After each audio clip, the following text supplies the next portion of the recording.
Bonsoir à toutes et à tous, nous sommes en direct sur Espace TV dans Remue Ménage. Merci d'être aussi nombreux à chaque fois au compte de cette émission pour passer des moments fous ensemble. Alors dans cette émission, on rigole, on parle de choses sérieuses, mais tout cela c'est dans le souci de vous informer, de vous apprendre les choses qui se passent dans le pays et pas que sur Internet. Alors merci d'être aussi nombreux à être des nôtres et surtout merci de réagir aussi nombreux sur notre page Facebook Remue Ménage et surtout nous avons la page Twitter aussi, donc vos hashtags Remue Ménage seront les bienvenus. Alors, aimable téléspectateurs, aujourd'hui, nous allons parler spécialement d'humour. Parce que la semaine passée, vous vous rappelez, nous avons eu ici Kevin Bois qui nous a fait des révélations extraordinaires sur le monde de l'humour.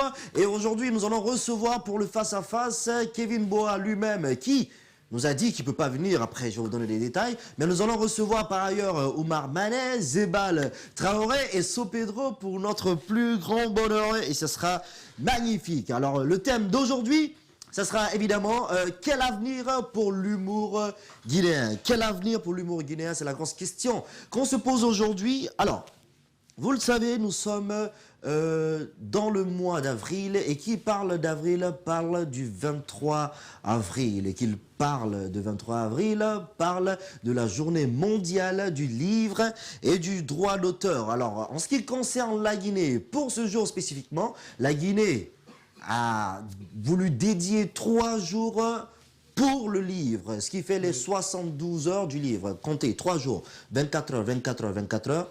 Combiné, ça fait 72 heures. Faut pas être un génie pour le savoir quand même, non? Ça fait 72 heures du livre. Oui. Alors, les 72 heures du livre sont 23, 24 et 25 avril. Et pour parler justement des 72 heures du livre, nous recevons ici sur ce plateau Monsieur Jean-Marc Turine. Oui, merci, bonjour. Bonjour, bonjour. Comment allez-vous? Ça fait bien. Ça va? À la fois, oui, il fait un peu chaud, mais ça va très bien. Enfin, il fait chaud pour un Européen, quoi. Voilà. Écoutez, vous n'avez pas besoin de dire que vous êtes européen, ça se sent déjà. Ça se voit tout de suite. Ah, ça se voit tout de suite, ça se voit, mais vraiment, quoi. C'est vrai? Non, je crois Merde. pas. Alors, dites-moi, comment ça va? Comment vous trouvez la Guinée? C'est la première fois que vous arrivez? Non, je suis venu ici en 2019. En 2019? Invité aussi par les 72 heures du livre. Ah, vous êtes un habitué, vous? Non, un habitué, pour la deuxième fois, c'est pas un habitué. Enfin, une fois, c'est une deux répétition. fois, vous commencez à prendre l'habitude. Oui, c'est ça, je commence à prendre l'habitude.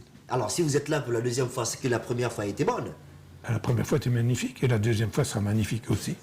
Il n'y a pas de raison que ça change. C'est sûr. Alors, vous avez quand même été, vous avez quand même eu le prix des 5 continents de la francophonie qui était en 2018. En 2018, oui. Alors, c'était par rapport à quel ouvrage? Pour un livre qui s'appelle La Théo des fleuves. La Théo des fleuves.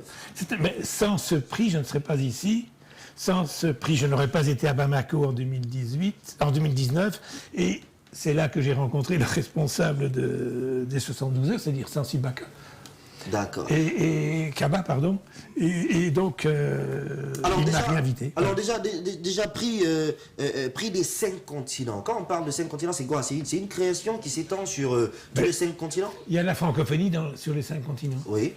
Et donc, c'est la francophonie qui est, je sais pas, ça doit faire 300 ou 400 millions même plus peut-être, 500 millions de personnes qui, en principe, parlent le français. Et sur les 5 continents. Et donc, c'est la francophonie qui a créé ce prix.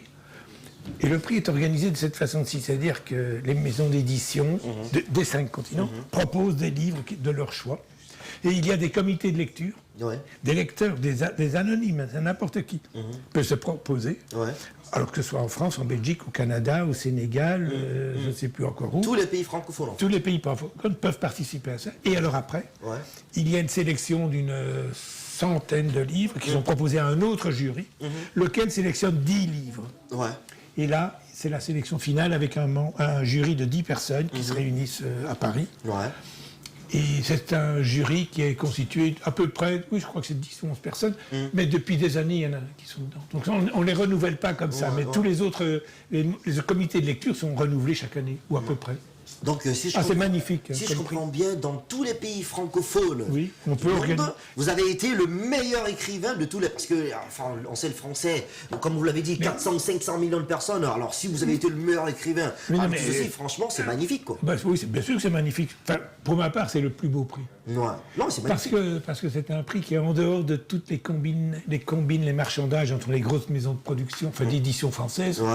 Non, ce sont les lecteurs. Il y a un autre grand prix comme ça qui est magnifique, qui est le prix France Inter à Paris. Ouais. Parce que là aussi, ce sont des lecteurs anonymes qui constituent le jury et qui donnent le résultat de leur prix. Bien. Et c'est magnifique. Alors, pour cette année, vous êtes ici en Guinée pour parler De vivre. de vivre. Et si vous sauriez comme Javion. Oui, c'est absurde. Si vous sauriez Totalement. comme Alors- Javion ne veut rien dire, Alors- sauf que c'est vivre. Vivre ne veut rien dire d'une certaine façon. Vivre, c'est absurde. C'est tellement compliqué de vivre. Donc ça n'a pas beaucoup de sens, donc rigolons. Donc c'est pour ça que l'humour est très important. Mais le livre n'est pas du tout un livre d'humour, Alors- mais vive l'humour. Alors, le livre, il parle de quoi Non, ça c'est exactement? plutôt tragique. Là. Ce sont 4 textes. Ouais. Un premier texte, c'est le témoignage recueilli d'un rescapé des camps nazis, un juif rescapé des camps nazis, un Belge. Ok. Donc j'ai récolté ce texte en 87. J'avais fait un film, etc. Et il avait refusé que son témoignage soit public. Ouais. Donc, et il m'avait dit, tant que je vis, je ne veux pas que ce soit rendu public. Bon, il est mort il y a quelques années, puis ça me travaillait. J'avais envie de rendre hommage à ce bonhomme que j'ai trouvé admirable et que oui, j'aimais beaucoup. Ouais. Il était violoniste. Et je pense, et lui le dit aussi, que ça l'a aidé un peu dans les camps de la mort. Parce qu'il avait des croûtes, des croûtons de pain ou des épluchures de pommes de terre un peu plus que d'autres, parce qu'il jouait un peu de violon. Ouais. Ça l'a sauvé. Alors un autre témoignage, c'est celui d'un Français qui